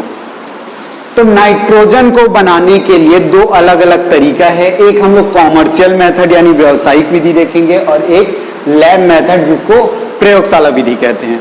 कॉमर्शियल मेथड उसको बोलते हैं जिसमें अगर नाइट्रोजन बना के, लिक्विड नाइट्रोजन हो, गैस हो, जैसे भी हो, नाइट्रोजन को कहीं सेल करना है, बेचना है, उसको बनाने की विधि को व्यावसायिक, व्यवसाय के लिए, बेचने के लिए, उसको बोलते हैं क्या? Commercial method. और लेबोरेटरी जैसे आप प्रयोगशाला में करेंगे, स्कूल के प्रयोगशाला में, लैब में जाके कोई प्रैक्टिकल करेंगे और नाइट्रोजन का परीक्षण कर रहे हैं, तो नाइट्रोजन का परीक्षण करने के लिए या नाइट्रोजन बनाने का तरीका ये कुछ ऐसा रहेगा। ठीक है, तो चलो सबसे पहले बात करते हैं किसका? बनाने की विधि, जिसमें व्यावसायिक विधि पढ़ेंगे, जिसको कॉमर्शियल मेथड कहते हैं। ठीक है, अब इसमें एक वर्ड याद रखिएगा, प्रभाजी आसवन, फ्रैक्शनल डिस्टिलेशन। अब इसमें होता क्या है, जो लिक्विड नाइट्रोजन है, लिक्विड नाइट्रोजन और लिक्विड ऑक्सीजन है, उन दोनों का बॉइलिंग पॉइंट अलग अलग रहते हैं। नाइट्रोजन लिक्विड फॉर्म में नाइट्रोजन का बॉइलिंग पॉइंट रहता है 77.2, और ऑक्सीजन लिक्विड फॉर्म में उसका रहता है 90 केल्विन बॉइलिंग पॉइंट रहता है। ठीक है, और यही दोनों में डिफरेंस, बॉइलिंग पॉइंट में डिफरेंस के कारण हम लोग इसमें प्रभाजी आसवन का इस्तेमाल करते हैं। अब होता क्या है देखिए, अब यहां पास मैं ले लिया एक टब जैसे कोई भी चीज ले लिया, और यहां पास क्या है? Liquid nitrogen. हमारे एटमॉस्फेयर में नाइट्रोजन ऑक्सीजन मिला हुआ रहता है, उसी को हम लोग हीट कम करके यानी ठंडा करके उसको लिक्विड फॉर्म में ला लिए हैं, और इसमें क्या है? ऑक्सीजन और नाइट्रोजन लिक्विड फॉर्म में है। ठीक है, अब इसको क्या करना चालू करेंगे? सपोज कर लो ये सपोज 50 केल्विन पर रखे हुए हैं। ये कितना केल्विन पे है? 50 केल्विन पर। एक अप्रॉक्स हम लोग ले रहे हैं, वैल्यू ले रहे हैं, 50 केल्विन पर है, और 50 केल्विन पर दोनों क्या रहेगा? लिक्विड फॉर्म में रहेगा। अब इसको यहां से नीचे से बर्नर लगा दिए, और बर्नर लगाने के बाद क्या करते हैं? यहां पास हीट देना चालू करते हैं। हीट देना चालू करेंगे, 50 केल्विन है इसका टेम्परेचर, वो अब क्या हो जाएगा? धीरे धीरे बढ़ना चालू होगा। 50 से क्या हो जाएगा? 51, 52, 53 ऐसे करके जाते जाएगा। जैसे इसका टेम्परेचर 77.2 केल्विन हो जाएगा, तो 77.2 केल्विन में नाइट्रोजन जो लिक्विड फॉर्म में था, अब वो वेपर बनना चालू हो जाएगा। ठीक है, इस टेम्परेचर पर 77.2 पर जो नाइट्रोजन है वो गैस के फॉर्म में आना चालू हो जाएगा, और गैस के फॉर्म में चालू होगा तो यहां से बाहर निकलेगा। तो यहां से जो बाहर निकलेगा तो उसको हम लोग ऐसे कवर करके रखेंगे, और इस टाइम देखिए नाइट्रोजन जिस समय गैस के फॉर्म में आ रहा है, कौन से टेम्परेचर पर? 77.2 पर। उस पर ऑक्सीजन अभी भी लिक्विड है, क्योंकि लिक्विड ऑक्सीजन का बॉइलिंग पॉइंट कितना होता है? 90। ऑक्सीजन को भी अगर आपको गैस बनाना है, भाप के वेपर के फॉर्म में लाना है, ठीक है, गैस के ही फॉर्म में लाने हैं, तो कहां तक हमको टेम्परेचर को कहां तक पहुंचाना होगा? 90 तक। लेकिन अभी हमारा टेम्परेचर कहां पास है? 77.2। जिस टेम्परेचर पे केवल नाइट्रोजन आश्रित हो सकता है, आश्रित का मतलब डिस्टिल मतलब वो भाप के रूप में लिक्विड से गैस के फॉर्म में कन्वर्ट होगा। तो हम लोग इस पूरे का टेम्परेचर किस पर सेट कर देते हैं? एक अप्रॉक्स 80 केल्विन पर सेट कर देते हैं, जिस पर ये जो ऑक्सीजन और नाइट्रोजन जो लिक्विड फॉर्म में था, उसमें से नाइट्रोजन जिसका बॉइलिंग पॉइंट 77 था, जो 80 केल्विन पर अब गैस बनना चालू हो जाएगा, और ऑक्सीजन यही लिक्विड फॉर्म में रहेगा। ऑक्सीजन जो है वो क्या? लिक्विड फॉर्म में रहेगा, नाइट्रोजन गैस के फॉर्म में ऊपर जाएगा। अब नाइट्रोजन ऊपर जा रहा है तो ये यहां पास से इधर अलग ला लेंगे, इसको इधर से नाइट्रोजन को इधर से गैस फॉर्म में जो है उसको अलग निकाल लेंगे। तो इसी को बोलते हैं प्रभाजी आसवन। प्रभाजी आसवन हम वहीं पास अप्लाई कर सकते हैं जहां दो अलग अलग चीज जिसका बॉइलिंग पॉइंट डिफरेंट होना चाहिए, और दोनों का बॉइलिंग पॉइंट डिफरेंट होने से अगर हम उसको हीट देते हैं तो एक चीज पहले गैस के फॉर्म में चेंज हो जाता है जिसको हम लोग अलग कर सकते हैं, और दूसरा अभी भी लिक्विड फॉर्म में है। इसी को बोलते हैं क्या? प्रभाजी आसवन, फ्रैक्शनल डिस्टिलेशन बोलते हैं। ठीक है, तो प्रयोगशाला व्यावसायिक में क्या करते हैं? हवा है, एटमॉस्फेयर में कितना परसेंट रहता है? 99% ऑक्सीजन और नाइट्रोजन मिक्स रहता है, जिसको ठंडा करके किस फॉर्म में ला लेते हैं? लिक्विड फॉर्म में। लगभग कितना केल्विन सेट कर देते हैं? 50 केल्विन। उसको एक कोई भी पात्र में लेते हैं और उसको बर्नर से हीट देना चालू करते हैं, और उसका हीट कितना मेंटेन करते हैं? 80 केल्विन के आसपास मेंटेन करेंगे, जिससे नाइट्रोजन गैस के फॉर्म में आ जाएगा, अलग होगा, और इस समय ऑक्सीजन अभी भी गैस के फॉर्म में रहता है। तो हम क्या बना रहे थे? प्रभाजी आसवन से गैस, नाइट्रोजन गैस ही तो बना रहे थे। तो नाइट्रोजन गैस कैसे बनता है? यहां पास नाइट्रोजन जो लिक्विड फॉर्म में है और ऑक्सीजन ये भी लिक्विड फॉर्म में है, दोनों को हीट करते हैं। लिक्विड फॉर्म में रहता है, उसको हीट करके अप्रॉक्स 80 केल्विन पर सेट करते हैं, तो हमारा नाइट्रोजन जो है वो गैस के फॉर्म में अलग हो जाता है, जिसको यहां पास से निकाल दिया जाता है। और हमारा ऑक्सीजन अभी तक किस फॉर्म में रहता है? गैस के, सॉरी, लिक्विड के फॉर्म में रहता है। तो ऐसे करके हम लोग नाइट्रोजन निकाल सकते हैं। अब कॉमर्शियल, सिंपल सी बात है, कॉमर्शियल यानी व्यवसायिक बेचने के लिए करेंगे तो सबसे ज्यादा मात्रा नाइट्रोजन जहां से वहीं से लाएंगे, और सबसे ज्यादा नाइट्रोजन कहां मिलता है हमको? हवा में मिलता है। तो हवा से निकाल कर लाया गया गैस को हीट करते हैं एक पर्टिकुलर टेम्परेचर पे सेट करके, और नाइट्रोजन को बाहर करते हैं। ये हमारा क्या? प्रभाजी आसवन। अब इसके बाद बात कर लेते हैं प्रयोगशाला विधि। तो प्रयोगशाला विधि में हम लोग बहुत अलग अलग कंपाउंड को लेकर बहुत सारे तरीके से नाइट्रोजन गैस बना सकते हैं। पहला देखिए क्या? Ammonium chloride. अमोनियम क्लोराइड का फॉर्मूला यहां पास देख लीजिए। अमोनियम क्लोराइड का फॉर्मूला क्या होता है? और कहां पर देख, इधर ही देख लो। अमोनियम क्लोराइड ये हो गया NH4Cl, ये हो गया अमोनियम क्लोराइड का रिएक्शन किससे करते हैं? सोडियम नाइट्राइड NaNO2 के साथ करा। इसके साथ कराने से हमारा नाइट्रोजन गैस मिलता है। ये दोनों लिक्विड फॉर्म में एक्वियस फॉर्म में होगा, ये भी एक्वियस फॉर्म में होगा। एक्वियस फॉर्म में रिएक्शन कराते हैं तो नाइट्रोजन जो गैस के फॉर्म में अलग हो जाता है, और क्या बनता है? NaCl। ये एक NaCl के साथ अलग निकल जाएगा, ये Na और Cl आपस में अलग निकल गया। और वाटर मॉलिक्यूल, पानी के कुछ अणु बनेंगे। देखो कितना हाइड्रोजन है यहाँ? 4 हाइड्रोजन। ऑक्सीजन कितना है? 2 ऑक्सीजन और 4 हाइड्रोजन से क्या बनेगा हमारे पास? H2O के 2 मॉलिक्यूल बनेंगे, जो लिक्विड फॉर्म में रहेगा। और बचा क्या उसके बाद? सोडियम बचा और क्लोरीन बचा था, जिसको लिख चुके हैं, जो कि इस फॉर्म में रहेगा, एक्वियस फॉर्म में रहेगा। तो ऐसे करके हम लोग प्रयोगशाला में कर सकते हैं अमोनियम क्लोराइड का एक्वियस सॉल्यूशन और सोडियम नाइट्राइड का एक्वियस सॉल्यूशन को रिएक्शन करा के नाइट्रोजन गैस अलग कर सकते हैं। दूसरा तरीका है प्रयोगशाला लैब मेथड में अमोनियम डाइक्रोमेट को हीट करके। अमोनियम डाइक्रोमेट को हीट करके, अमोनियम डाइक्रोमेट क्या होता है? NH4 twice Cr2O7। इससे हमको मिल जाता है क्या? वापस से अगर हीट करेंगे तो नाइट्रोजन गैस के फॉर्म में मिल जाता है। और साथ में क्या बनता है? इसमें वाटर के मॉलिक्यूल, कितने वाटर के मॉलिक्यूल बनेंगे? 4 दूनी 8 हाइड्रोजन के लिए 4 मॉलिक्यूल। देखो यहाँ हाइड्रोजन की कितनी, हाइड्रोजन कितना था? 4 दूनी 8, और यहाँ पास भी कितने हैं? मैं बैलेंस किया हूँ हाइड्रोजन को, जिससे ऑक्सीजन की कितनी मात्रा निकल गई? 4 ऑक्सीजन निकल गया। बचा कितना ऑक्सीजन? 7 में से 4 निकाले 3, जो Cr2 के साथ अलग निकल जाएगा, Cr2O। क्लियर है? अब आगे बात करते हैं तीसरा रिएक्शन किसके साथ कराएंगे? Barium azide. अब एजाइड, ये वर्ड को देखिए, एजाइड का मतलब होता है एक साथ 3 नाइट्रोजन का होना।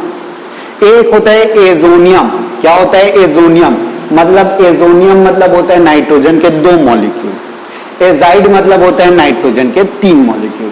तो यहां पास बेरियम एजाइड का मतलब क्या हो जाएगा, BaN3 ट्वाइस।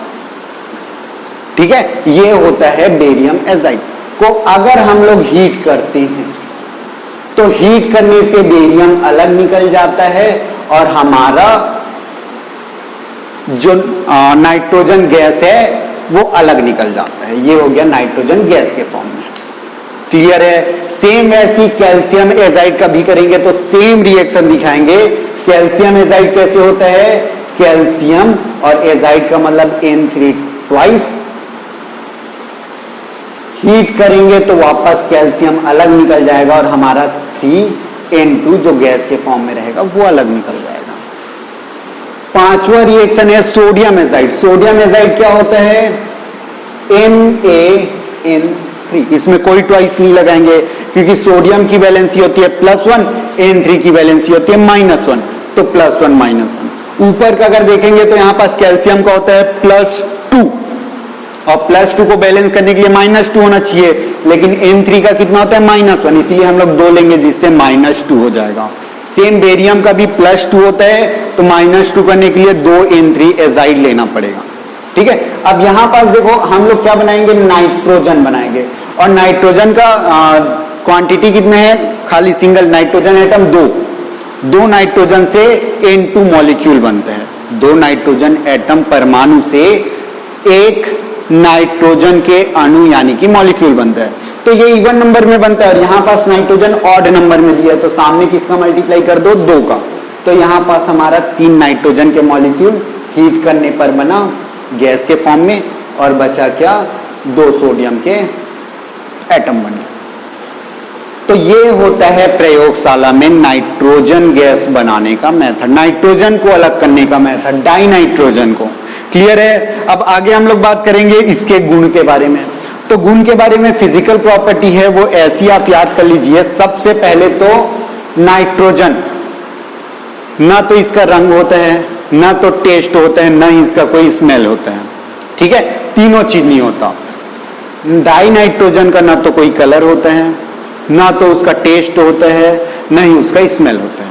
ठीक है, दूसरा क्या चीज बोलेंगे, ये नाइट्रोजन डाई नाइट्रोजन है वो विषैला नहीं होता, नॉन पॉइजनस होता है। ठीक है, विषैला नहीं होता। नाइट्रोजन N2 के बीच में ट्रिपल बॉन्ड बनता है। नाइट्रोजन नाइट्रोजन में कौन सा बॉन्ड बनता है, ट्रिपल बॉन्ड बनता है, जो स्ट्रॉन्ग बॉन्ड होने के कारण अधिक बॉन्ड एनर्जी होने के कारण ये टूटता नहीं है, ना ही किसी के साथ आराम से रिएक्ट कर लेता है। ठीक है, ये किसी के साथ क्रिया करने, जैसे हम लोग ग्रुप नंबर 18 को पढ़ते हैं ना, किसी के साथ रिएक्ट नहीं करता, नोबेल गैस बोलते हैं। तो ये भी एक नोबेल गैस की तरह व्यवहार करता है, ये किसी से क्रिया करना नहीं चाहता। ये एक स्टेबल होता है N2, आसानी से किसी से क्रिया नहीं करता है। क्लियर है? चलो, तो ये 3 पॉइंट आप लिखेंगे। पहला पॉइंट, ना तो कलर होता है, ना टेस्ट होता है, ना स्मेल होता है। दूसरा पॉइंट क्या लिखेंगे, दूसरा पॉइंट क्या बताया था, ये हो गया बॉन्ड बहुत स्ट्रांग होने से ये किसी से क्रिया नहीं करते हैं। और तीसरा था हमारा नॉन पॉइजनस। ठीक है, तो ये तीनों चीज आप याद रखेंगे और साथ में इसका वो तो हो गया फिजिकल प्रॉपर्टी 3। अब केमिकल प्रॉपर्टी में क्या बोलेंगे, नाइट्रोजन अगर ऑक्सीजन से रिएक्ट करेगा तो क्या बनाएगा, नाइट्रोजन डाई नाइट्रोजन अगर हाइड्रोजन से रिएक्ट करेगा तो क्या होगा, डाई नाइट्रोजन अगर लिथियम जैसे मेटल से रिएक्ट करेगा तो क्या होगा, डाई नाइट्रोजन मैग्नीशियम मेटल से रिएक्ट करेगा तो क्या होगा। तो देखो, अगर डाई नाइट्रोजन ऑक्सीजन से रिएक्ट करता है तो ये रिवर्सिबल रिएक्शन होता है, जिसको हीट करने पर NO बनता है। क्या बनता है, हीट करने पर। इसको वापस से ठंडा करो तो N2 और O2 के फॉर्म में वापस से चला जाएगा। क्लियर है? दूसरा है N2 और H2, इसको हम लोग कराते हैं 773 केल्विन पर हीट करते हैं, जिससे ये बन जाता है अमोनिया, जिसको बैलेंस करने के लिए क्या लिखोगे, यहां पास ये। क्लियर है? अगला नाइट्रोजन गैस जो है, जो नाइट्रोजन के अब एटम की बात करेंगे, जो लिथियम से रिएक्ट करके क्या बनाएगा, नाइट्रोजन। देखो अगर आपको नहीं समझ आता है नाइट्रोजन लिथियम के साथ मिलके कौन सा कंपाउंड बनाएगा, तो यहां पर देखिए एक एक एटम लो नाइट्रोजन लिथियम के साथ मिलके क्या बनाने वाले। नाइट्रोजन की वैलेंसी क्या होती है, -3 होती है। हम लोग 3 बस लिख रहे हैं, प्लस माइनस पे ध्यान नहीं देंगे, ठीक है। नाइट्रोजन कितने जगह जुड़ता है, 3 जगह से। लिथियम कितने जगह जुड़ता है, 1 जगह से। इसको क्रॉस मल्टीप्लाई कर दो। 10th में हम लोग ये चीज पढ़ चुके हैं। तो क्या बनेगा, नाइट्रोजन का 1 मॉलिक्यूल इन लिथियम के 3 मॉलिक्यूल के साथ जुड़ जाएगा। क्लियर है ना। वैसे अगर हम लोग मैग्नीशियम का नाइट्रोजन के साथ कराएंगे, नाइट्रोजन किससे रिएक्ट करेगा, मैग्नीशियम के साथ करेगा, तो वापस से नाइट्रोजन स्टेबिलिटी के लिए कितनी जगह जुड़ता है, 3 जगह से। मैग्नीशियम 2 जगह से। क्रॉस मल्टीप्लाई करेंगे तो क्या दिखेगा, नाइट्रोजन के 2 मॉलिक्यूल मैग्नीशियम के 3 मॉलिक्यूल के साथ। तो यहां हम लोग बोल सकते हैं नाइट्रोजन और लिथियम क्या बनाते हैं, ये, और ये क्या बनाता है, लिथियम नाइट्रेट बोलेंगे, और इसको मैग्नीशियम नाइट्रेट, Mg3N2, ठीक है। और इसको भी उल्टा लिखेंगे Li3 और N। हमेशा पॉजिटिव चार्ज वाले पहले, लिथियम पॉजिटिव चार्ज वाले हैं उसको पहले लिखते हैं, ठीक है। तो लिथियम नाइट्रेट मैग्नीशियम नाइट्रेट बनता है। अब इतना हो जाने के बाद इसके बारे में बात करते हैं उपयोग। तो उपयोग बड़ा सिंपल है। अब भी मैंने एक वर्ड बोला क्या, कि ये नोबेल गैस की तरह व्यवहार करता है। ये वातावरण को अक्रिय बनाने का काम करता है, मतलब वातावरण को ना नॉन रिएक्टिव बनाते हैं। अगर यहां पास मैं इस रूम में पूरा नाइट्रोजन गैस भर दूंगा ना, तो नाइट्रोजन गैस भरने से किसी भी प्रकार की रिएक्शन होनी बंद हो जाएगी, ठीक है। तो इसका उपयोग करते हैं वहां जहां पास कोई विस्फोटक जैसे चीज बनाना हो। जैसे विस्फोटक जैसे चीज बनाएंगे, ऑक्सीजन के साथ रिएक्ट करके हो सकता है ब्लास्ट हो जाए, ठीक है। अगर वहां पास ब्लास्ट हो गया, उससे अच्छा ऑक्सीजन को ही अलग कर दो। ऑक्सीजन को अलग करेंगे, बचा क्या रूम में, नाइट्रोजन, पूरा नाइट्रोजन से भर गया। और नाइट्रोजन किसी साथ रिएक्शन करता है क्या, नहीं, तो नाइट्रोजन ब्लास्ट होने देगा नहीं। तो बेसिकली इसको उन कारखानों में, स्टील कारखानों में हो गया, साइनाइड वाले कारखानों में हो गया, जो TNX वगैरह बोलते हैं ना, ब्लास्ट वाला चीज, साइनाइड वगैरह जो भी है, तो वैसे कारखाने जो बनाते हैं, साइनाइड बनाने का हो गया, स्टील बनाने का हो गया, ऐसे कारखानों में जहां ये चीज बनता है, साइनाइड स्टील वगैरह जो भी बनता है, जहां पास बनता है उस एटमॉस्फेयर को न्यूट्रल करने के लिए, नॉन रिएक्टिव करने के लिए, अक्रियाशील बनाने के लिए इसका उपयोग करते हैं। पहला हो गया। दूसरा लिख सकते हैं, इसको रेफ्रिजरेंट की तरह भी यूज कर सकते हैं, ठंडा रखने के लिए, प्रशीतक के रूप में, ठीक है। तो ये 2 उपयोग आप लिख लीजिए, और साथ में कुछ उपयोग आप गूगल सर्च कर लीजिए। क्लियर है। चलो, तो अब हम लोग आगे बढ़ते हैं डाई नाइट्रोजन के बाद अमोनिया की तरफ। क्लियर है। चलो, हाँ, तो हमारा अगला है अमोनिया। अमोनिया का फॉर्मूला होता है NH3। अमोनिया जो बना होता है ग्रुप नंबर 15 के एलिमेंट नाइट्रोजन से बना हुआ तत्व है, यौगिक है। क्लियर है। इसमें हम लोग सबसे पहले पढ़ेंगे बनाने की विधि, जिसमें 3 तरीका देखेंगे। यूरिया से बनाएंगे, जो यूरिया कहाँ प्रेजेंट होता है, एयर और सॉइल में प्रेजेंट होता है, उससे बनाएंगे। लैब मेथड, लैब में आप प्रैक्टिकल करके कैसे बना सकते हैं। और तीसरा कॉमर्शियल, यानी बेचने के लिए कैसे बना सकते हैं।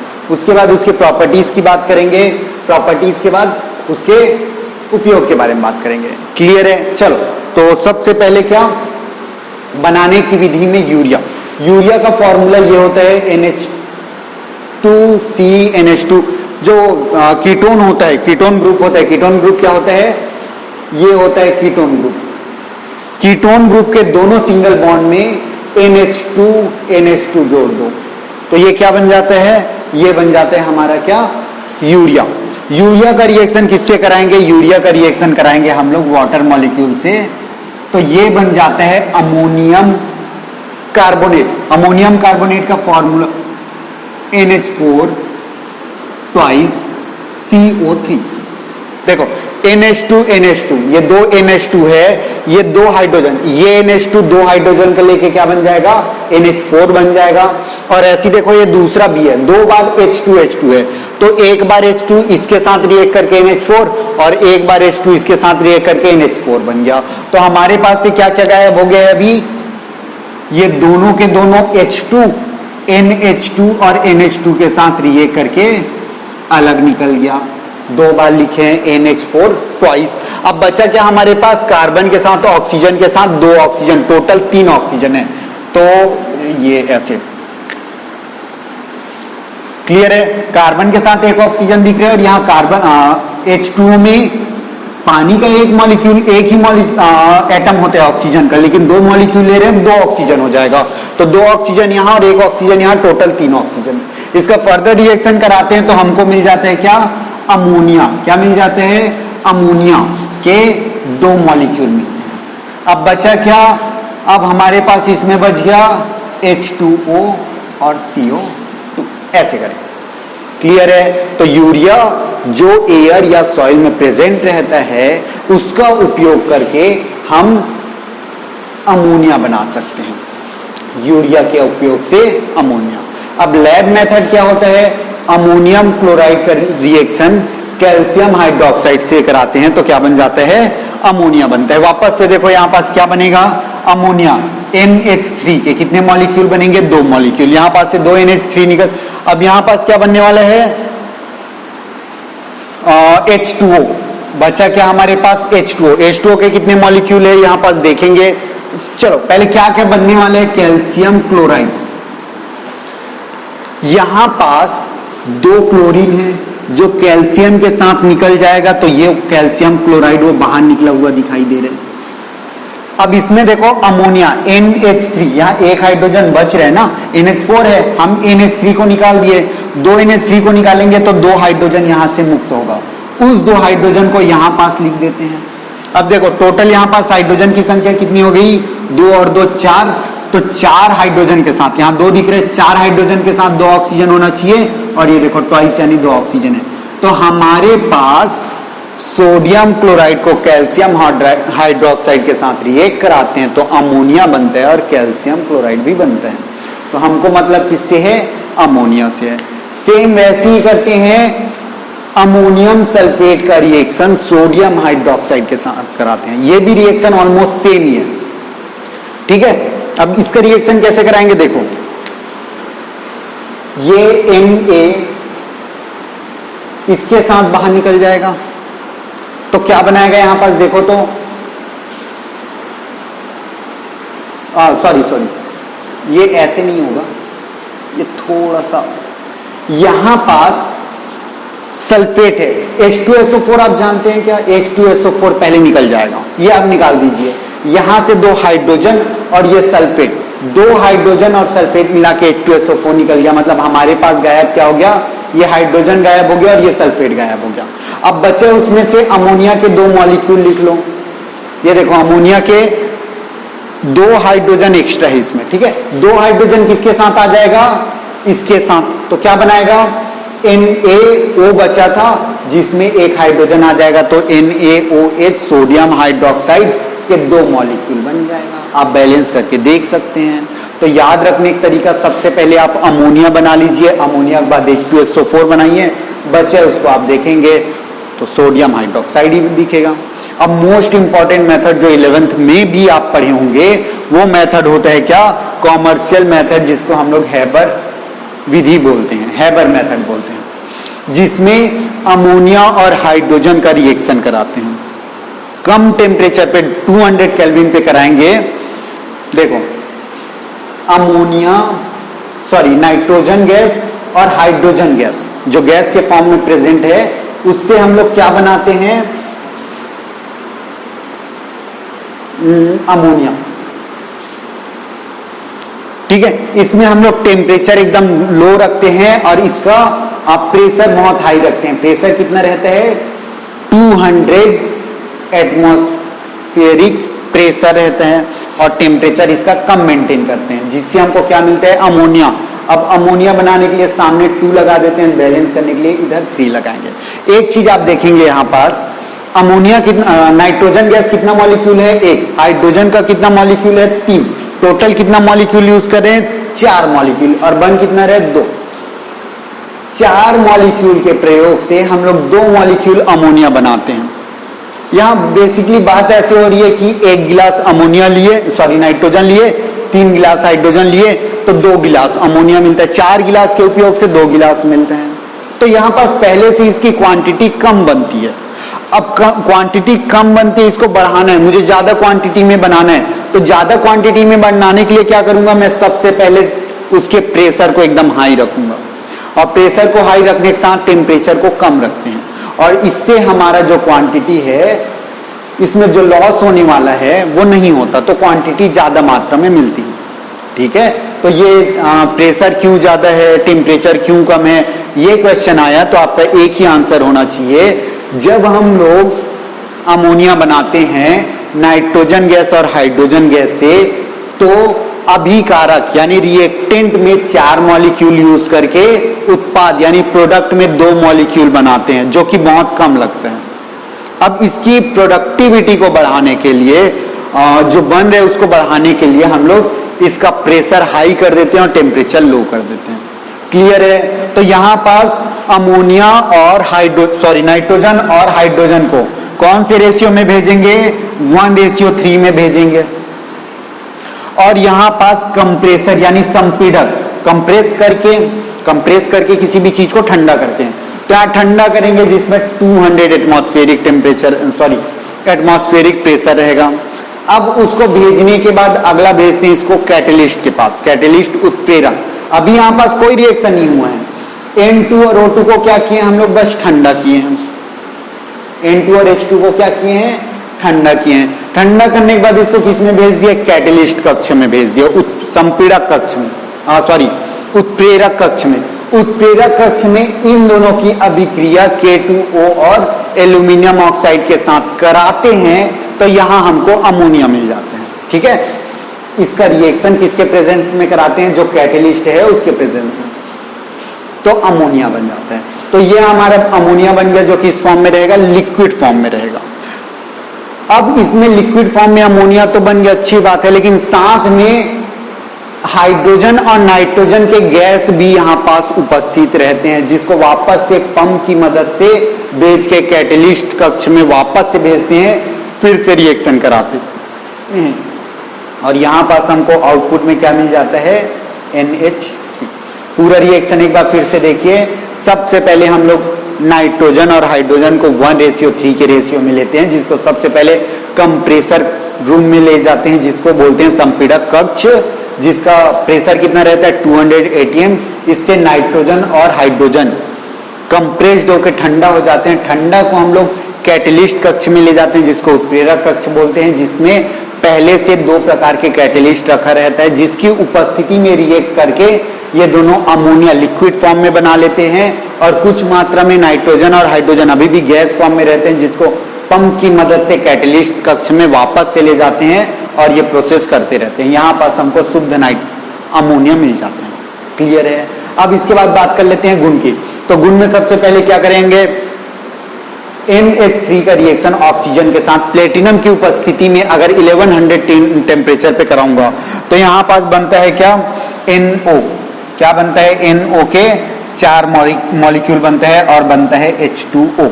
H2O के कितने मॉलिक्यूल बन जाएंगे हमारे पास? 4 या 12 में 10 में कम करेंगे 6। ठीक है ना? ये क्लियर है। बैलेंस करके देख लीजिएगा। अमोनिया का रिएक्शन अगर HCl से कराते हैं तो यहां पास बनता है अमोनियम क्लोराइड। वैसे ही अमोनिया का रिएक्शन हाइड्रोक्लोरिक सल्फ्यूरिक एसिड से कराएंगे तो क्या बनता है? Ammonium sulphate NH4 twice SO4। Same as वैसी करते हैं नाइट्रिक एसिड से करते हैं अमोनिया की, तो क्या बनती है? NH4NO3। ठीक है, तो ये हो गया हमारा क्या? गुण।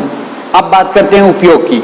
तो उपयोग क्या कह रहे थे? यहाँ पास सबसे मेन उपयोग अमोनिया का रहता है उर्वरक, जो खाद वगैरह जो बनता है ना, उसको बनाने में करते हैं। तो खाद में बेसिकली अमोनियम नाइट्रेट हो गया। अमोनियम नाइट्रेट जैसे और भी कुछ खाद हैं जिसको बनाने में किसका उपयोग किया जाता है? अमोनिया का उपयोग करते हैं। ठीक है, इसका उपयोग करते हैं अमोनिया का। दूसरा क्या, अमोनिया का उपयोग आपके रेफ्रिजरेटर में भी यूज होता है ठंडा करने के लिए।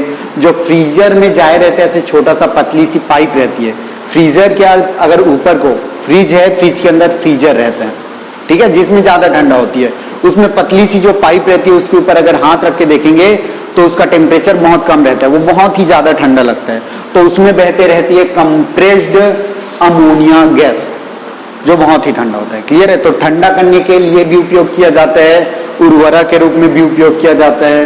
क्लियर है।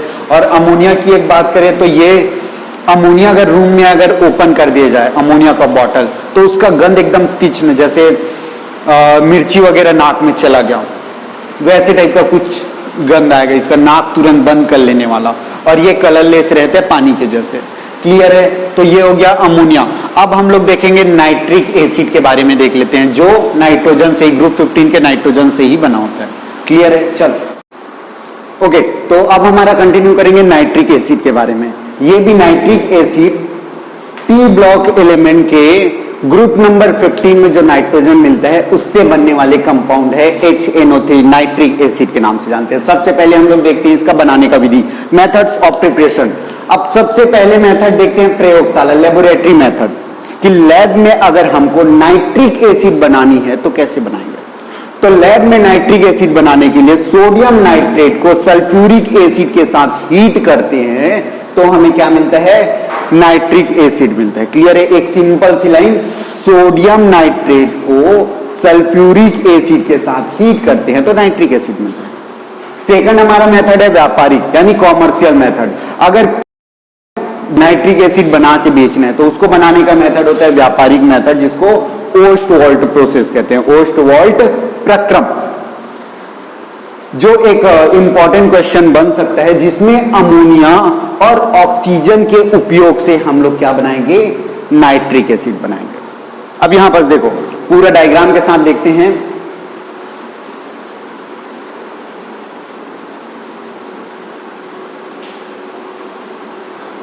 ये हमारा फर्स्ट कॉलम है, इस फर्स्ट कॉलम का नाम रहेगा, क्या नाम रहेगा, कैटलिस्ट कॉलम। क्या नाम रहेगा इसका, कैटलिस्ट कॉलम। अब ऐसा क्यों, क्योंकि हम लोग इसमें अमोनिया और ऑक्सीजन का रिएक्शन कराते हैं, किसके प्रेजेंस में, प्लेटिनम के प्रेजेंस में। और प्लेटिनम एक क्या है, प्लेटिनम एक कैटलिस्ट है, उत्प्रेरक है, और उत्प्रेरक को यहां पास हम लोग बनाते हैं जाली के रूप में। प्लेटिनम की जाली लगा दी है, यहां पास क्या लगा दिए, प्लेटिनम की जाली, और यहां पास से इंट्रेंस से भेजते हैं अमोनिया और साथ में एयर। कितना रेशियो में, 1:10 के रेशियो में भेजते हैं, जो किससे रिएक्ट करेगा, प्लेटिनम के प्रेजेंस में रिएक्ट करता है। अमोनिया और ऑक्सीजन किसके प्रेजेंस में, प्लेटिनम की। और इस कॉलम का टेम्परेचर रहता है, ये पूरे कॉलम का, कैटलिस्ट कॉलम यानी उत्प्रेरक कक्ष का टेम्परेचर रहता है 800 डिग्री सेल्सियस, और प्रेशर रहता है 9 atm या 9 बार बोल सकते हैं। क्लियर है, तो सबसे पहला कॉलम ये हमारा रिएक्शन जो कंप्लीट होता है किसके साथ होता है, अमोनिया एयर के साथ करता है कैटलिस्ट कक्ष में, जिसमें रिएक्शन से हमको क्या मिलता है, नाइट्रिक ऑक्साइड मिलता है। यहां पास अमोनिया NH3 ऑक्सीजन से रिएक्ट करके क्या बना लेता है, नाइट्रिक ऑक्साइड बनता है। अब इस कॉलम का टेम्परेचर 800 डिग्री सेल्सियस यानी बहुत ज्यादा होता है, ठीक है। और इस कंडीशन में ये दोनों गैस और यहां पास बनने वाला भी उत्पाद, हमारा प्रोडक्ट भी किस फॉर्म में है, गैस के फॉर्म में है, जिसका टेम्परेचर कितना है, ऑब्वियस सी बात है, इस कॉलम का टेम्परेचर अगर हम लोग 800 डिग्री सेल्सियस सेट किए हैं तो बनने वाला गैस का टेम्परेचर भी क्या होगा, बहुत ज्यादा हाई होगा। इसलिए अब इसको हम लोग क्या करते हैं, कूलेंट से गुजारते हैं, किससे, कूलेंट, यानी कि इसको ठंडा करते हैं, ठीक है। शीतलन कक्ष बोलेंगे इसको, क्या बोलेंगे, शीतलन कक्ष, ये कूलेंट है, जहां पास क्या करते हैं, इस नाइट्रिक ऑक्साइड को ठंडा करते हैं। यहां पास हमारा क्या प्रवेश किया है, NO, यहां पास बन के जो निकला था NO, जो बहुत ज्यादा गर्म था गैस के फॉर्म में, उसको क्या किए, ठंडा किए हैं, जो गैस के ही फॉर्म में रहेगा। अब इसको आगे भेजते हैं ऑक्सीडेशन कक्ष पर।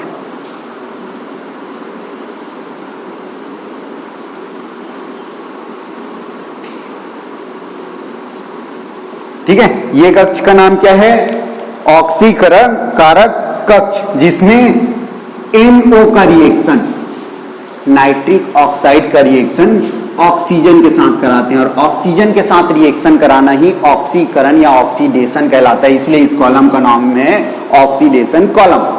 क्लियर है? अब यहां पास नाइट्रिक ऑक्साइड ऑक्सीजन के साथ रिएक्ट करके नाइट्रोजन डाइऑक्साइड बना लेते हैं। क्या बना लेते हैं? Nitrogen dioxide.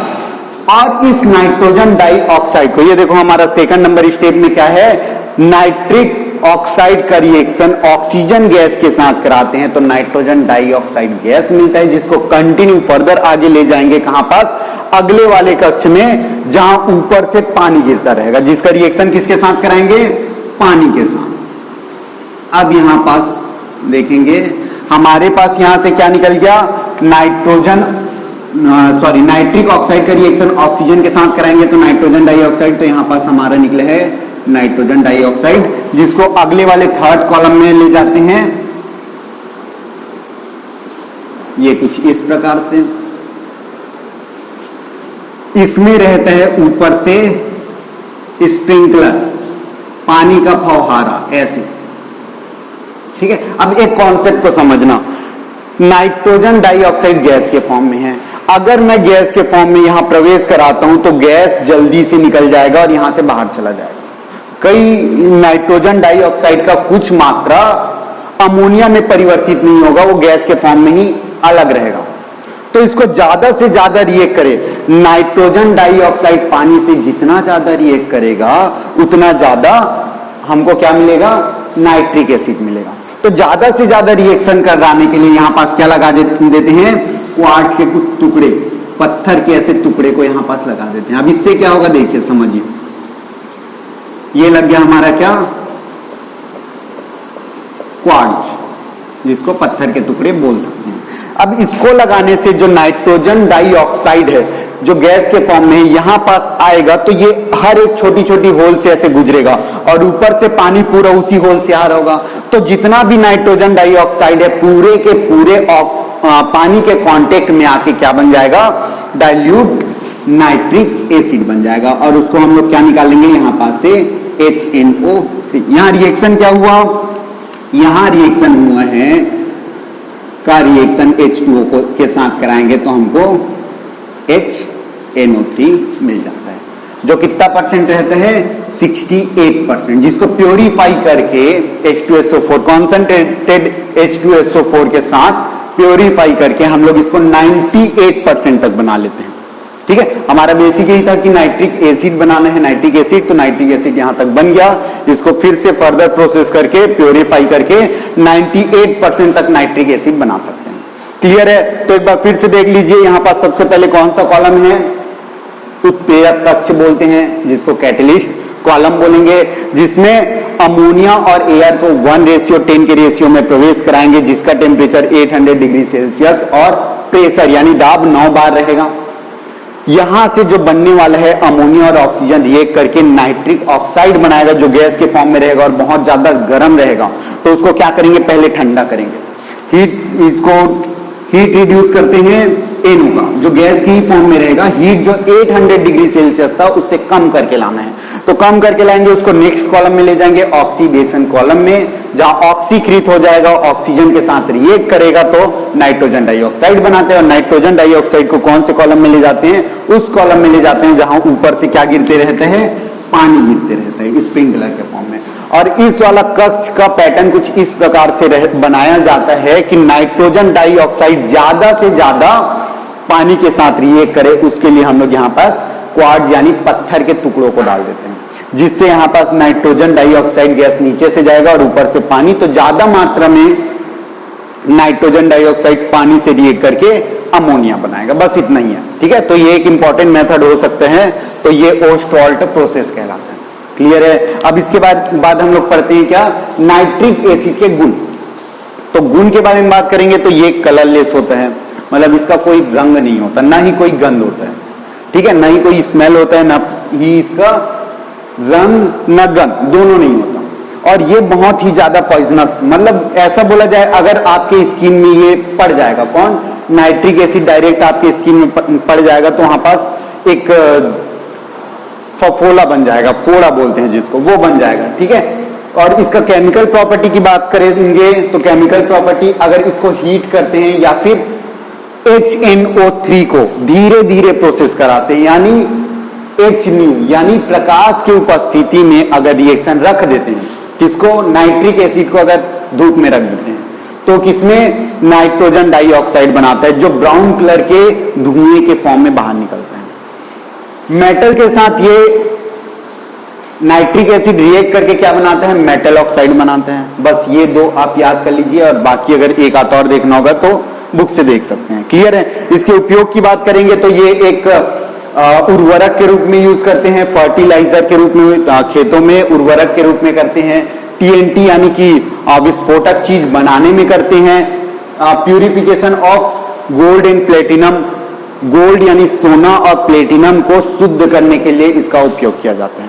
तो नाइट्रिक एसिड में बस इतना ही पढ़ेंगे। अगला हम लोग नेक्स्ट करते हैं फॉस्फीन। क्लियर है। चलो तो फॉस्फीन देखते हैं जो ग्रुप नंबर 15 का एलिमेंट है। हेलो, ओके, तो फॉस्फीन लास्ट टॉपिक है हमारा ग्रुप नंबर 15 का। इसके बाद हम लोग शुरू करेंगे ग्रुप नंबर 16। ठीक है, तो इसके बाद दो और टॉपिक है, हम लोग अगर चाहे तो पढ़ सकते थे, लेकिन इसको आप खुद कीजिएगा, PCl3 और PCl5, पेंटाक्लोराइड और ट्राइक्लोराइड, फॉस्फोरस, ट्राइक्लोराइड और पेंटाक्लोराइड के बारे में। ठीक है, तो अभी हम लोग बात करते हैं फॉस्फीन जो है क्या, PH3।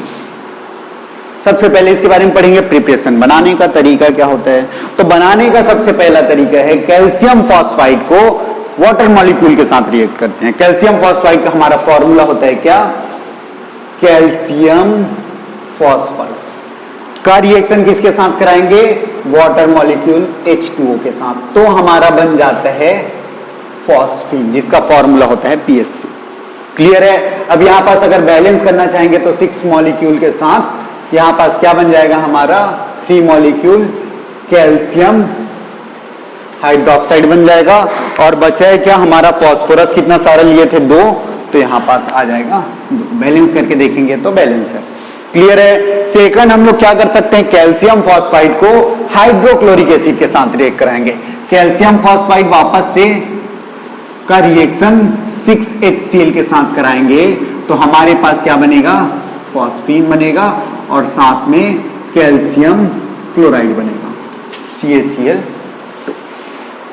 ठीक है, तो यहां पास अगर बैलेंस करेंगे तो क्या आ जाएगा हमारा, कैल्शियम का 3 मॉलिक्यूल, क्लोरीन का 3 दूनी 6 मॉलिक्यूल निकल गया, फॉस्फोरस के 2 मॉलिक्यूल को लिखेंगे तो ये कंप्लीट रिएक्शन होगा। तीसरा मेथड है जिसको लैब मेथड भी बोल सकते हैं, जिसमें क्या कराते हैं, व्हाइट फॉस्फोरस। व्हाइट फॉस्फोरस का फॉर्मूला क्या रहता है हमारे पास, PH4 का रिएक्शन सोडियम हाइड्रोक्साइड के साथ कराते हैं। किसके साथ, सोडियम हाइड्रोक्साइड, NaOH के साथ, किसके प्रेजेंस में, वाटर मॉलिक्यूल के साथ। ओके, तो व्हाइट फॉस्फोरस का सोडियम हाइड्रोक्साइड के साथ वाटर मॉलिक्यूल के प्रेजेंस में करेंगे तो हमारे पास बनता है फॉस्फीन, और साथ में बनता है सोडियम हाइपोफॉस्फाइड, PO2, ये बनता है हमारे। क्लियर है। इसको क्या बोलते हैं, सोडियम हाइपोफॉस्फाइड। क्लियर है। अब यहां पास हम लोग बात कर लेते हैं प्रॉपर्टी, गुणधर्म के बारे में। तो ये एक कलरलेस है, वापस से अगर बात करेंगे तो ये रंगहीन होता है, इसका स्मेल एकदम गंदा टाइप का होता है, सड़ी गली मछली टाइप का। ठीक है, और ये पॉइजनस गैस होता है। क्लियर है।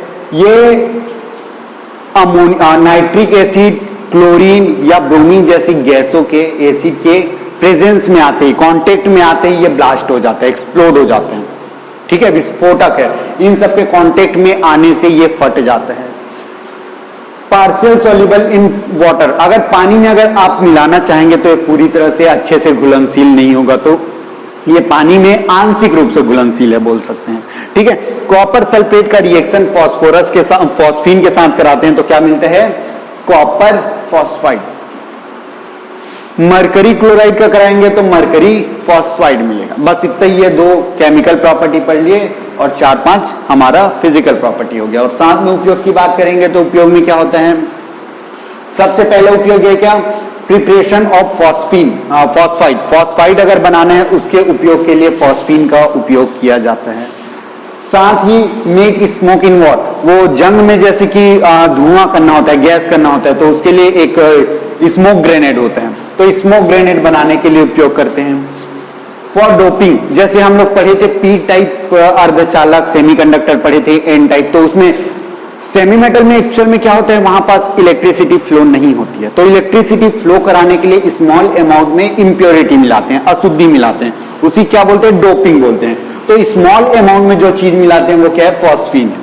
ठीक है, डोपिंग कराते हैं किसकी, फॉस्फीन की, किसमें, अर्धचालकों में, सेमी मेटल्स में। क्लियर है, तो ये हो गया हमारा फॉस्फीन। अब हम लोग आगे पढ़ेंगे क्या, ग्रुप नंबर 16 के बारे में। क्लियर है, चलो